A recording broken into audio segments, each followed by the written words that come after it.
আসসালামু আলাইকুম, স্বাগতম সবাইকে। আজকে আমরা কুমিল্লা বোর্ড 2024-এর ফিজিক্স প্রথম পত্রের পঞ্চম কোয়েশ্চেনটা আলোচনা করব। কোয়েশ্চেনটা একটু দেখি আমরা। এই কোয়েশ্চেনটা হচ্ছে ভেক্টর টপিক থেকে আসছে। কোয়েশ্চেনে বলা আছে 1 কিলোমিটার প্রস্থ একটা নদীর তীর বরাবর 4 মিটার/সেকেন্ড বেগে একটা বাস গতিশীল। নদীর অপর তীর হতে এক ব্যক্তি সোজাসুজি বাসটিকে দেখতে পেয়ে বাসটি ধরার জন্য স্রোতের সাথে 70 ডিগ্রি কোণে 60 মিটার/সেকেন্ড বেগে নৌকাযানে রওনা দিল। সো নদীতে স্রোতের বেগ দেওয়া আছে 2 মিটার/সেকেন্ড।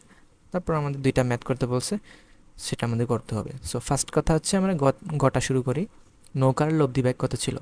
সো এখন যদি এটার একটা রাফ ডায়াগ্রাম যদি আমরা আঁকার চেষ্টা করি, সো ডায়াগ্রামটা হচ্ছে এরকম যে আমরা ধরি এই মোমেন্টে এটা হচ্ছে নদীর এক পাশ।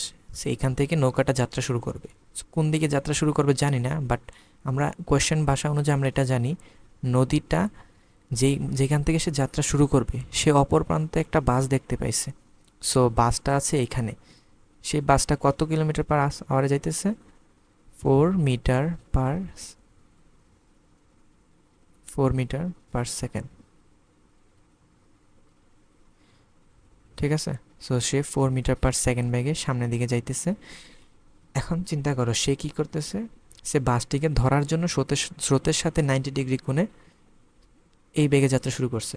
এখন বাসটা যেহেতু তার ঠিক সামনে থেকে রওনা শুরু হয়েছে এইদিকে, তাকে যদি বাসটাকে ধরতে হয়, সে কি স্রোতের সাথে এই দিক বরাবর 70 ডিগ্রিতে যাত্রা শুরু করবে, নাকি এই দিক বরাবর 70 ডিগ্রিতে যাত্রা শুরু করবে?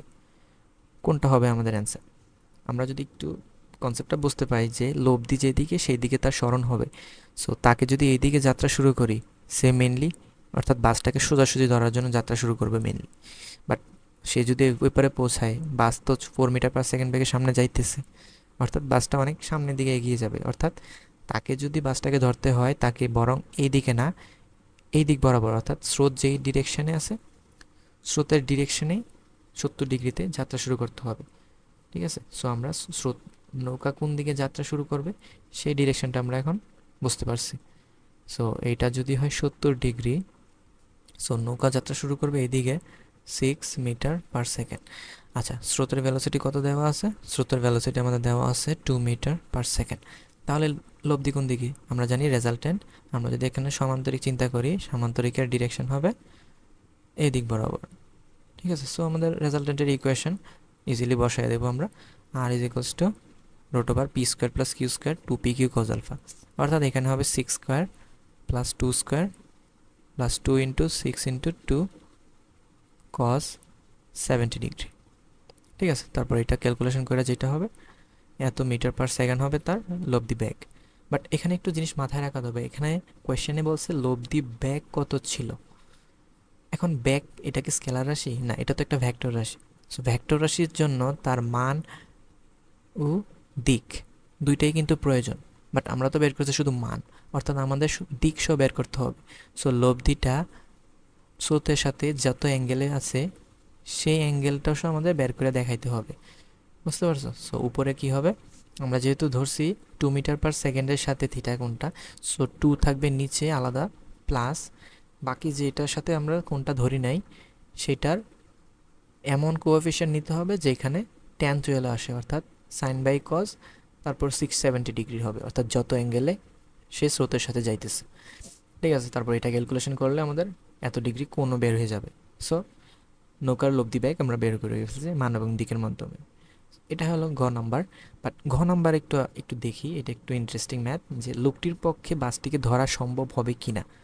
সো এখানে কনসেপ্টটা কী হইতে পারে যে ধরা সম্ভব কিনা।